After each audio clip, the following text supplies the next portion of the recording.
Hello, hello! Aujourd'hui, on se retrouve pour un petit exercice de respiration. Ah ah! Oui, on en a déjà fait pas mal. Si d'ailleurs ça t'intéresse, il y a toute une playlist dédiée aux exercices de respiration, donc n'hésite pas à regarder. Aujourd'hui, la respiration victorieuse, qu'on appelle en sanskrit Ujjayi Breath. Non, ça c'était breath, c'était de l'anglais, donc c'est la respiration Ujjayi. Ça c'était le sanskrit, pardon. Cette petite respiration qui ressemble, pour les personnes les plus poétiques, au bruit de la mer, pour les personnes un peu plus pop culture, au bruit que fait Dark Vador quand il respire. Ok. Avant que j'oublie, si jamais tu n'étais pas encore abonné à la chaîne, surtout n'hésite pas à le faire. Je poste 2 vidéos chaque semaine, le mardi et le jeudi, ce serait dommage de les manquer. Et donc voilà, c'était tout pour la petite séquence promo. Bref. Respiration Ujjayi. En fait, pourquoi je voulais faire cette respiration aujourd'hui? Parce que c'est souvent quelque chose... Alors moi, quand j'ai débuté le yoga, je faisais... mon premier cours...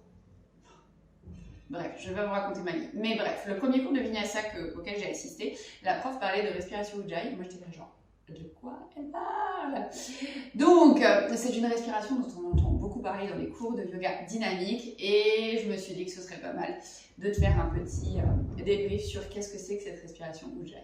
Donc, je te le disais en intro, ça fait le bruit de la mer ou le bruit de Dark Vador quand il respire. Parce qu'en fait, on a une légère contraction à l'arrière de la gorge qui va générer ce bruit.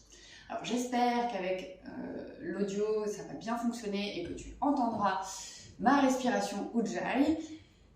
Le truc, pour cette respiration, donc au yoga on respire par le nez, donc cette respiration se fait par le nez et elle va nécessiter à l'inspire comme à l'expire de garder cette contraction de la gorge.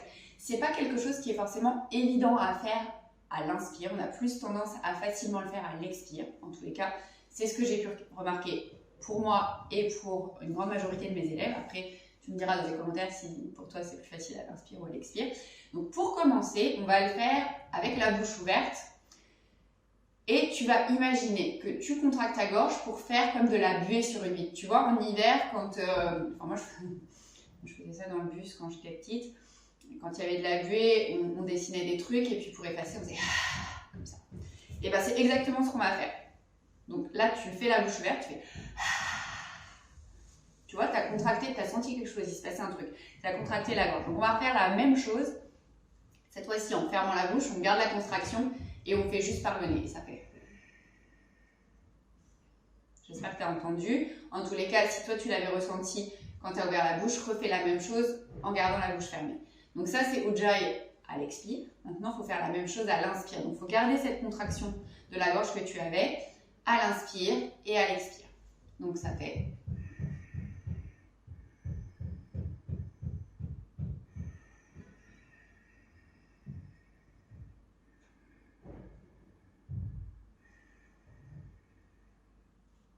Alors évidemment, c'est pas un exercice qui est facile à maintenir quand en plus on débute la pratique de yoga, qu'on a les instructions de la prof qui nous dit chien tête en haut, respiration Ujjayi, ça fait beaucoup.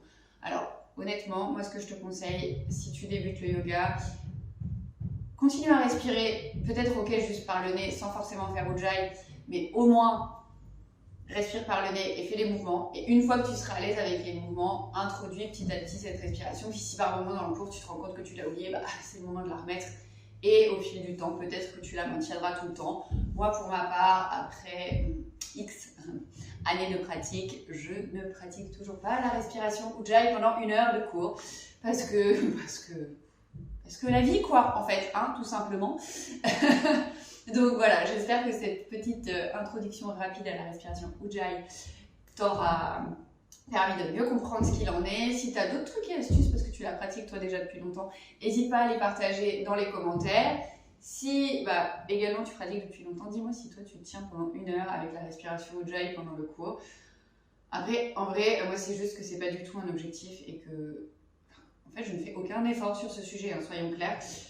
Donc voilà, bref, raconte-moi un peu tout ça et moi je te dis à très vite pour la suite.